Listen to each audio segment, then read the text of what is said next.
Selamat malam, kembali lagi bersama saya di sini Muhammad Bismara. Surya kali. Saya Revindo Kurniawan. Saya Ridho Aziz. Di Late Night Football Podcast episode ke-7.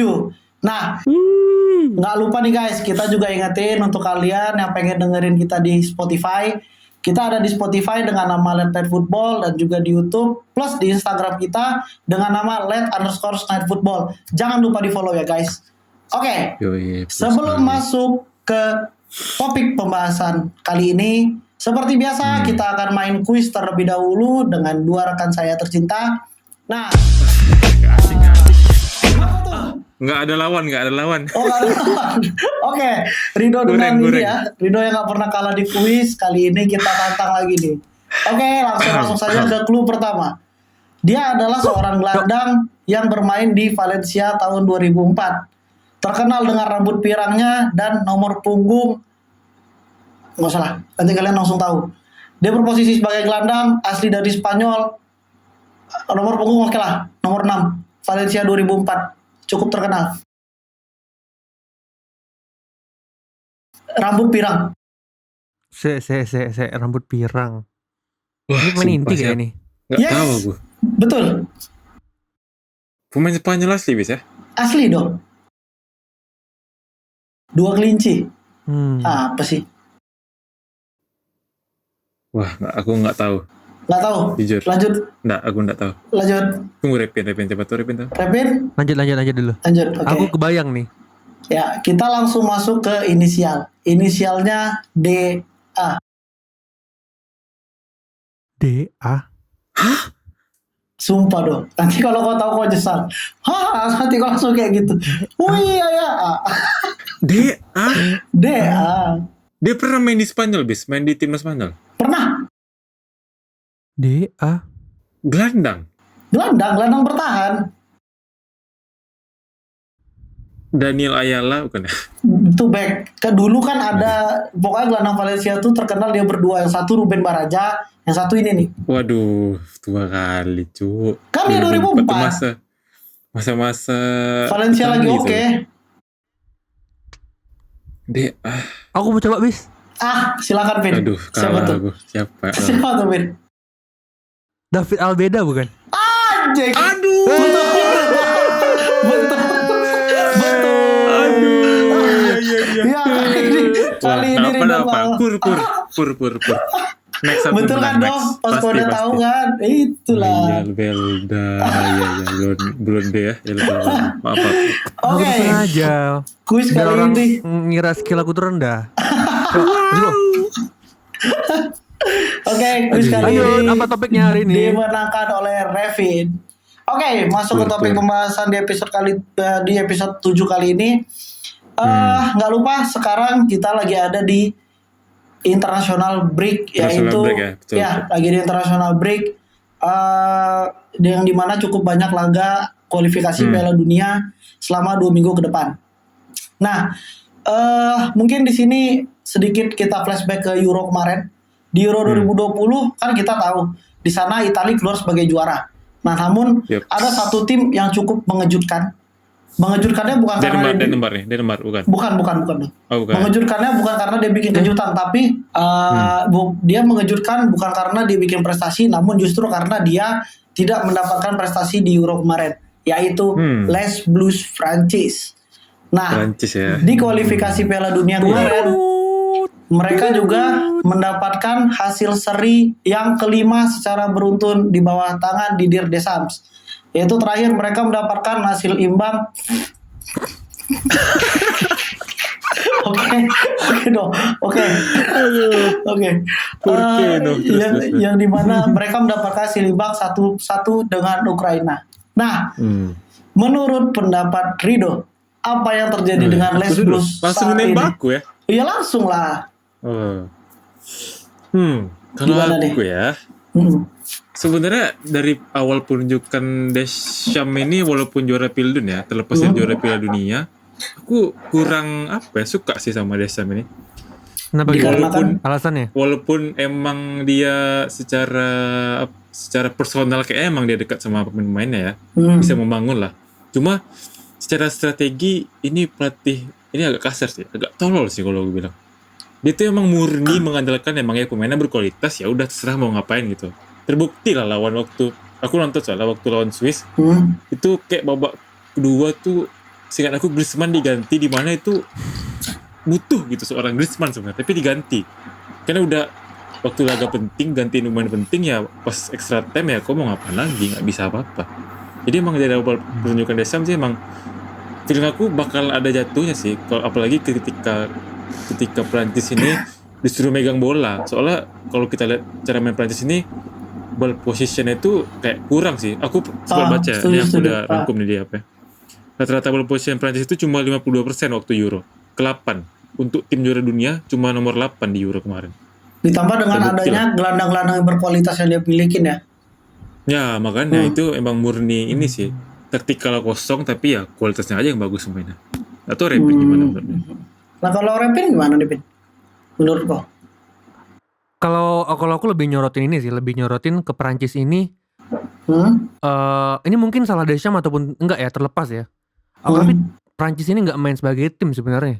Ya iya itu benar. Ya. Kenapa begitu? Aku nggak tahu ini karena faktor memang pemainnya pemain mewah semua, mega bintang semua apa gimana. Tapi pas Euro kemarin tuh kelihatan kenapa Perancis menang-menang tipis kan rata-rata 1-0. Ya akhirnya sampai kalah lawan Swiss di Euro kemarin karena mereka tuh cuma ngandalin kemajikan yang bisa dilakukan oleh pemain bintangnya. Betul. Tapi secara kolektif mereka tuh nggak bisa bikin tim yang menjadi pemenang gitu. Terakhir aku lihat Prancis yang benar-benar bisa main kolektif bagus itu di Piala Dunia mungkin ya. Di Piala Dunia 2018. Ya, aku rasa itu secara kolektifnya mereka dapat lah. Tapi pas Euro kemarin puncaknya sampai sekarang masih ke bawah ya. Belum ada perubahan lah. Itu mainnya belum kolektif, cuma mengandalkan kemampuan individu aja. Pogba tiba-tiba crossing yang kita nggak tahu emang skillnya dia kan. Bisa batu-batu pas berbahaya.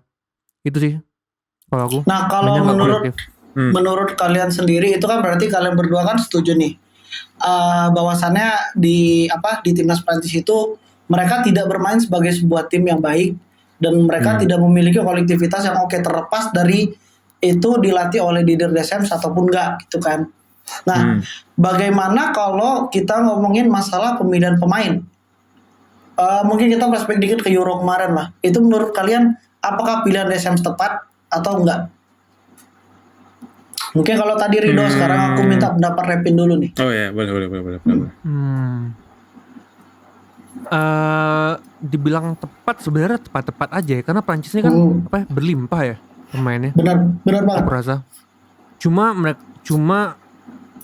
beberapa ada satu nama sih mungkin menurut aku kayak kenapa nggak dipanggil Theo Hernandez gitu ya.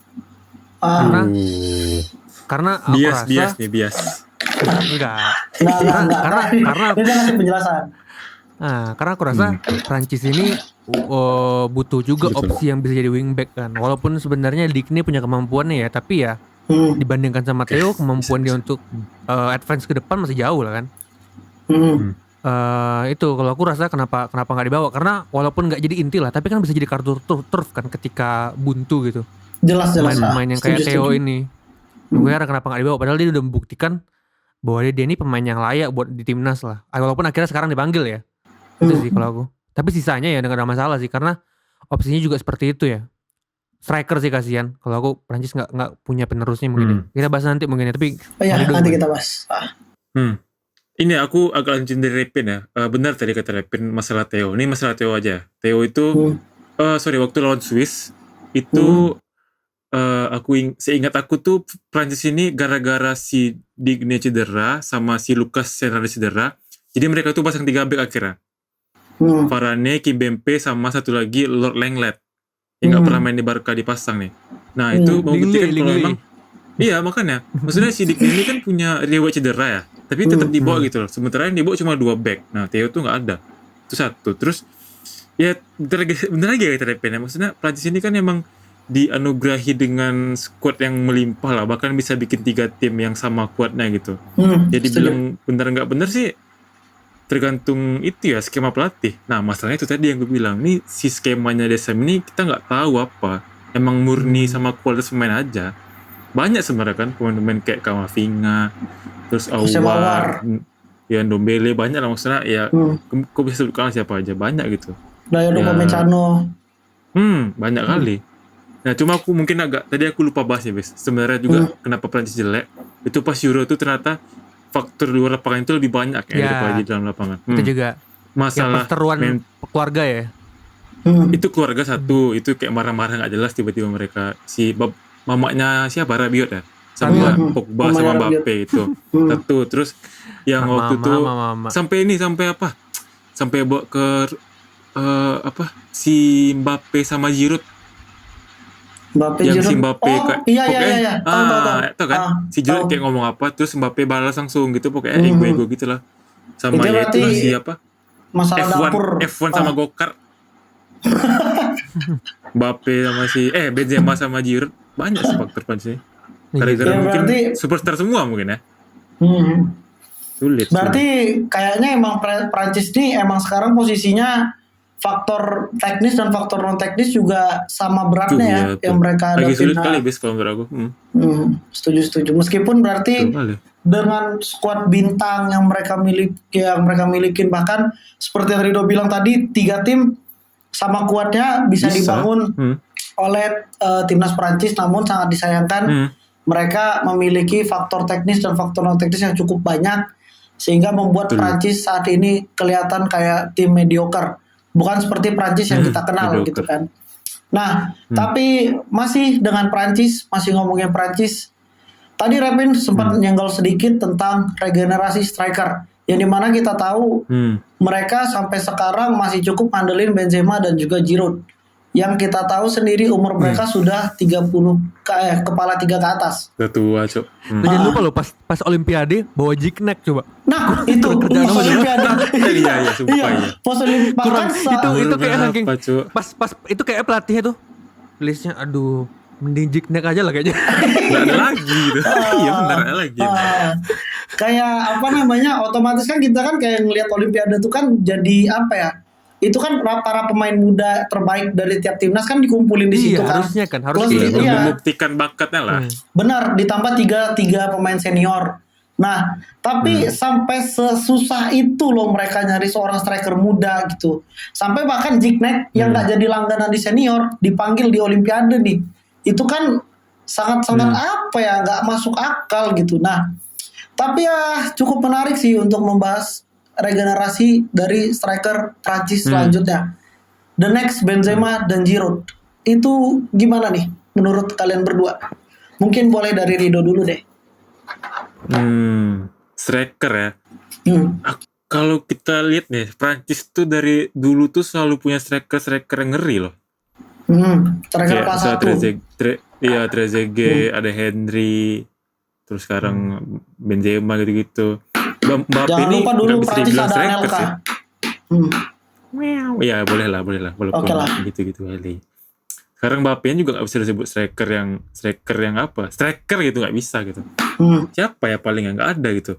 Cuma mungkin nih Tuhan nih ngasih tahu nih kalau misalnya nggak bakal ada yang sempurna gitu.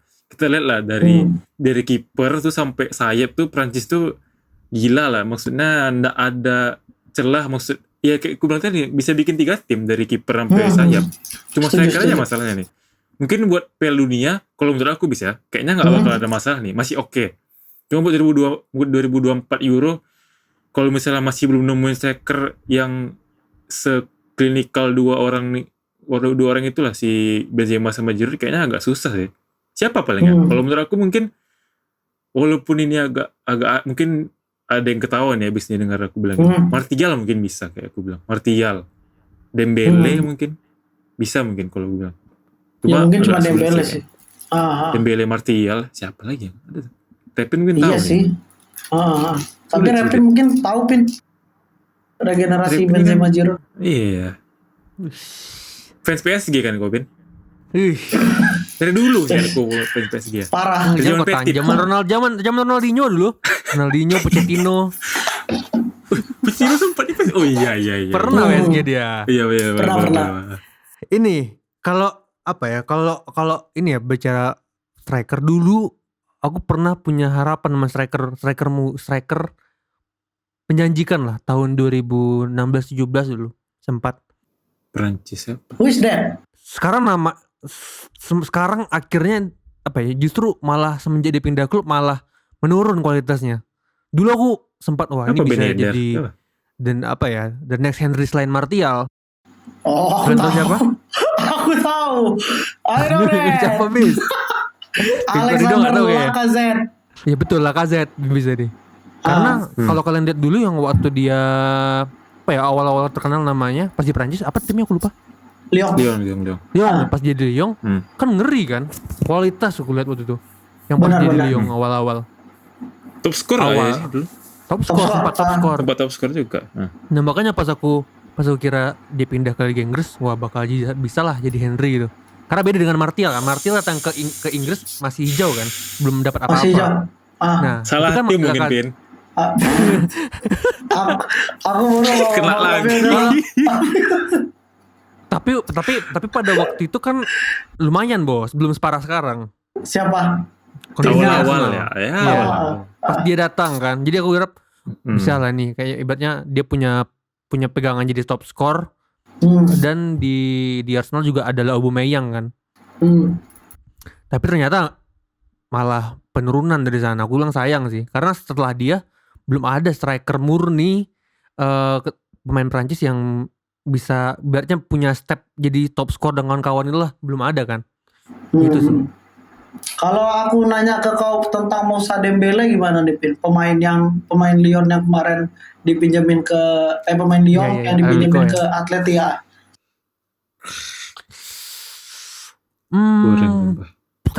Sebenarnya striker yang bagus tapi nothing special, nggak ada spesialnya.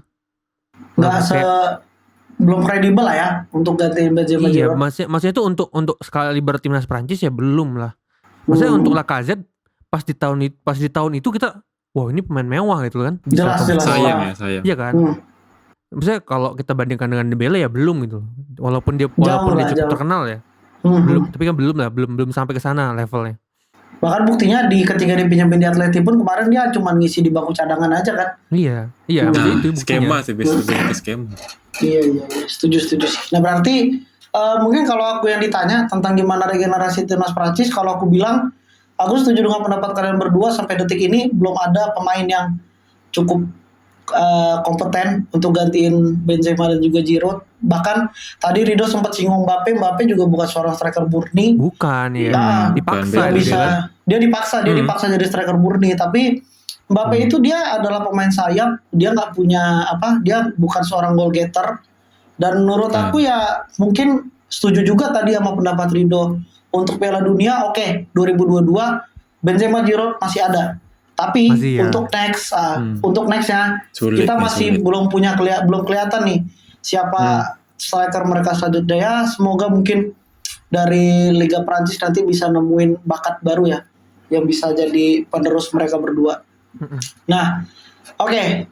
Yang penting lu punya catatan buat kalian striker Prancis. Kalau mau hijrah ke Inggris jangan Arsenal. Jangan berharap jadi the next Henry. Tidak ada the next Henry kawan-kawan. Henry cuma satu. Dengar itu. Just be yourself. Muncul Jangan gara-gara wah Arsenal aku bisa jadi the next Henry. Jangan. Tidak ada Henry yang lain. Henry aja satu. Mungkin Mbappe itu sempat mikir mau ke Arsenal juga tuh kayak. Mbappe kenapa gak berbanyak kontrak tuh mungkin gara-gara mungkin di apa sama Arteta mungkin. Mungkin dia pro sama Arteta jadi Henry ya. Nomornya 14 juga ada sekarang. Oke. Prancis itu tadi ya pesan dari Rapid untuk striker muda Prancis kalau nanti mungkin mereka nonton. Nanti bikin subtitle Prancis doang ini. Subtitle doang ini pakai bahasa Prancis nanti. Siapa kali yang mau nonton orang Prancis? Nah, mungkin kita masuk ke timnas Prancis nih, kesimpulannya berarti ini dong. Tentang regenerasi, tentang istilahnya kalau aku minta pendapat kau untuk Piala Dunia 2022 bakal gimana langkahnya tahun depan. Emang masih terlalu dini sih untuk kita menilai, tapi ya kalau kita punya pandangan dari jauh hari kan nggak masalah. Gimana nih? Kalau aku ya selagi masih Deschamps nih kayaknya udah kebaca sih ini kayak mana pola dia, soalnya dia ini emang nggak peduli kok 1 tahun tuh main sebagus apapun kayak CR Messi pun kok nggak bakal dipanggil, Luis. Yakin kali aku. Kayak Theo 1,5 musim bagus 9, buktinya Euro nggak dipanggil juga. Feeling aku sih masih bakalan sama kayaknya ya. Buat squadnya paling mungkin feeling aku Upamecano mungkin bakalan dipanggil sih. Mungkin gantiin si Kimpembe atau Varane mungkin ya.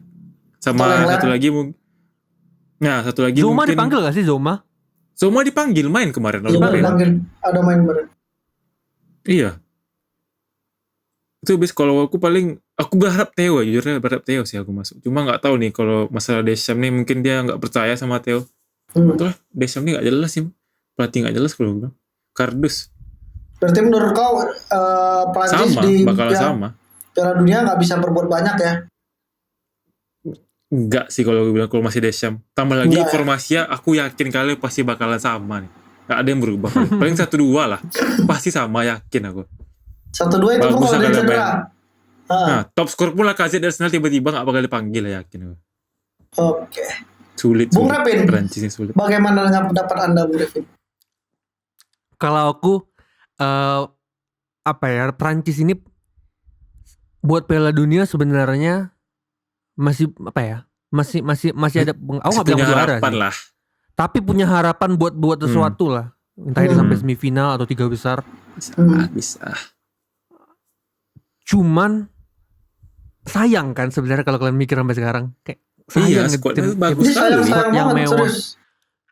Kalau kuncinya dari aku sebenarnya adalah Deschamps ini, aku Rido kan menyalahkan Deschamps kan. Kalau aku belum nggak tahu sih ini permasalahannya di internal pemain apa di Deschamps sebenarnya. Tapi ya kolektivitas ini, kita butuh kolektivitas dari pemain-pemainnya. Gimana ini supaya mereka bisa nggak perlu gol lah, build up, gameplay, pembangun pola serangan itu tuh lebih jadi tim gitu, nggak ngandalkan kemampuan individu. Oke, kita tahu punya gelandang mewah gitu kayak Pogba, Kante yang super lah. Tapi ya kita juga butuh alternatif kan. Oke lah, di sini berarti aku kayak agak menyalahkan Deschamps juga. Maksudnya kenapa pemain-pemain yang mungkin bisa memberi nuansa lain kayak Aouar gitu-gitu kan. Nabil Fekir tuh nggak dibawa gitu. Berarti kan Prancis juga butuh alternatif kan, kayak misalnya kita lagi terhambat nih gaya mainnya nggak berkembang, kan bisa alternatif gelandang gitu. Itu sih kalau aku. Prancis butuh alternatif cara bermain. Oke. Kalau aku nanya terus kok nih. Kalau aku ngelihatnya, aku lebih setuju sama Rido. Tapi aku juga setuju sama statement Revin bilang ada kemungkinan Prancis itu bisa berbuat banyak di Piala Dunia nanti. Tapi aku juga nggak terlalu yakin dengan pelatih seperti Deschamps ini. Aku ngelihatnya kayak ini pelatih nggak punya pakem. Dia nggak punya pakem permainan. Dia cuma ngandelin kualitas pemain. Dia nggak punya yang namanya kolektivitas. Dan menurut aku ini bakal jadi bumerang tersendiri untuk skuad semewah itu gitu loh. Nah, ditambah lagi mungkin alternatif yang dia bawa ini, kita bisa belajar dari Euro kemarin itu sangat-sangat jelek. Meskipun mereka berhasil juara Piala Dunia di 2018 ya.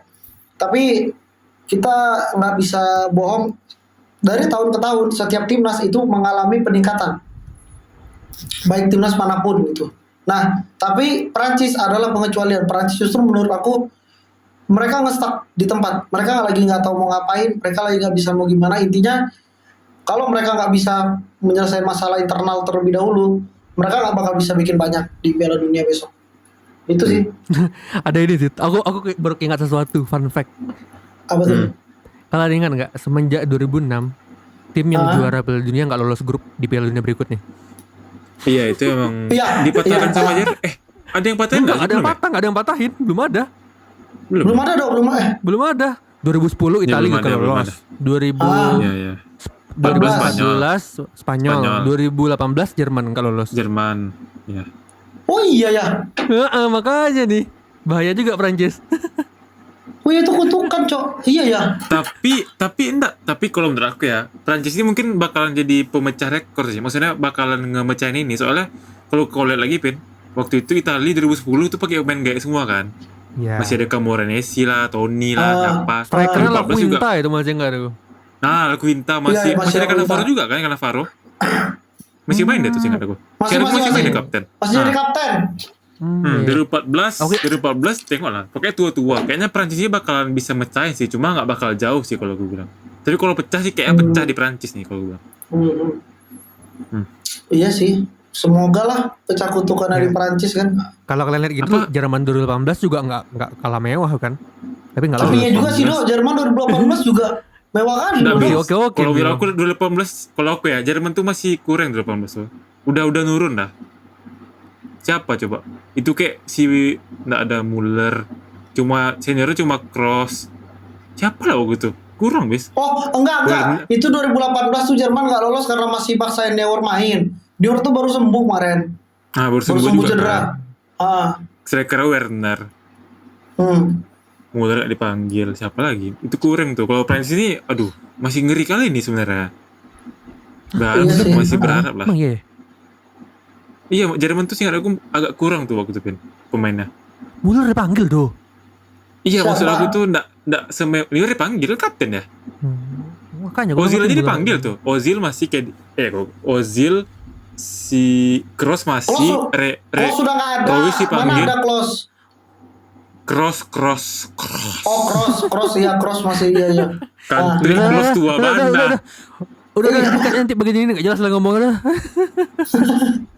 Next apa lagi? Bentar, Ya. untuk nutup Prancis nih, Prancis masalah regenerasi striker. Kita lupa ngomongin, tapi juga nggak tertarik sih aku ngomonginnya. Pemain yang dibawa ke Euro kemarin, Wissam Ben Yedder. Ya udahlah ya. Dia udah tua juga terlalu. sih. Iya dia udah tua sih. Juga. Mau dari Backup siapa? Cukup lah. Ya backup oke lah, tapi untuk jadi striker inti jauh. Belum lah. Kurang. Sampai levelnya. Nanti ya. Kasian Coba lu. kasian teman-teman ya. Iya kasihan Coba teman-teman. ke Arsenal dulu Ben Yedder. Aduh, Coba ke Ben Yedder. Arsenal. Buktikan dirimu di sana. Buktikan dirimu. Buktikan. Oke, mungkin kita. Kamu bisa jadi the next akan- Samir Nasri. Udah tuh. Oke, kita masuk ke pembahasan kedua. Pembahasan kedua mau bahas apa ya? Ayo. Stop dulu lah. Stop dulu habis. Beda episode. Oh beda episode Episode, anjing. Oh iya. Masa sama episodenya? Oh iya. Aduh, banyak Oh, yang iya. kena. Enggak. Ini kan teknikal. Nggak usah dikat. Ini lucu loh. Lucu nih ya, lucu nih. Iya, ini lucu. Nggak usah dikat. Oh iya, kita mau Anda nutup nggak dulu dengar ya. sampai sini ya? Ada. Ini kita lupa ya.